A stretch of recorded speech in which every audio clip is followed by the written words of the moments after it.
पहिला पाऊस पडून गेला की रानात वेगवेगळ्या भाज्या उगवतात, रानभाज्या. त्याच्यापैकी ही एक पेवा. तर आमच्या बागेत पेवा, भारंगी, गोटवेल अशा बऱ्याचशा भाज्या उगवतात. आज आम्ही ह्या पेव्याची भाजी करणार आहोत.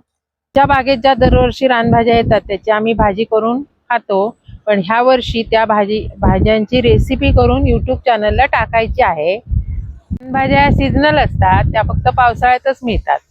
त्या खाल्ल्यामुळे आपल्या आरोग्याला त्याचा फायदा होतो. काही भाज्यांमध्ये लोह, कॅल्शियम असतं, काही औषधी असतात. आरोग्याच्या दृष्टीने रानभाज्या खाल्लेल्या चांगल्या असतात.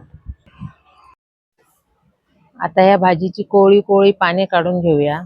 मग ती मिठाच्या पाण्यात घालून स्वच्छ धुवून घेऊया आणि मग बारीक चिरून घेऊया.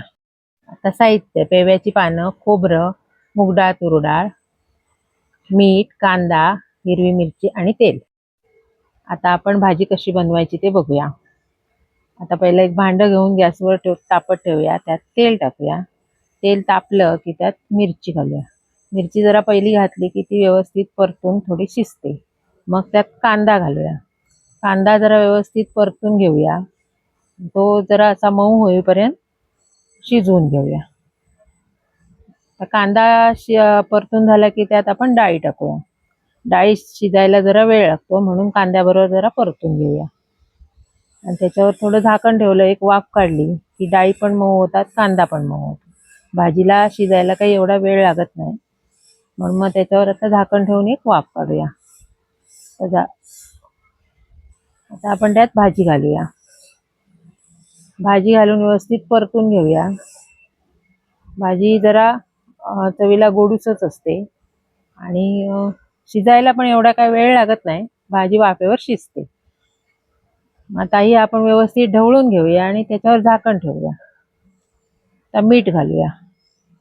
मीठ घातलं की ती व्यवस्थित पुन्हा एकदा परतून घेऊया आणि वाफ काढायला ठेवूया. व्यवस्थित ठेवली, झाकण ठेवूया. त्या झाकणावर थोडंसं पाणी घालूया.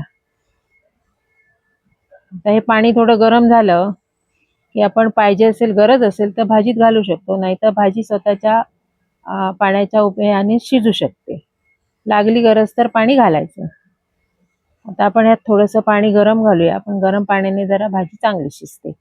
थंड पाणी घातलं की पुन्हा जरा वेळ लागतो पाणी गरम व्हायला. आता भाजी व्यवस्थित शिजली. आपण डाळ अशी बघायची, भाजी शिजली की भाजीचा कलर बदलतो.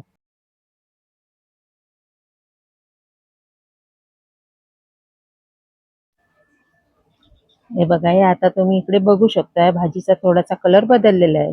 म्हणजे आपण समजायचं की भाजी शिजली आहे चांगली. आता आपण याच्यावर वरून ओलं खोबरं घालूया.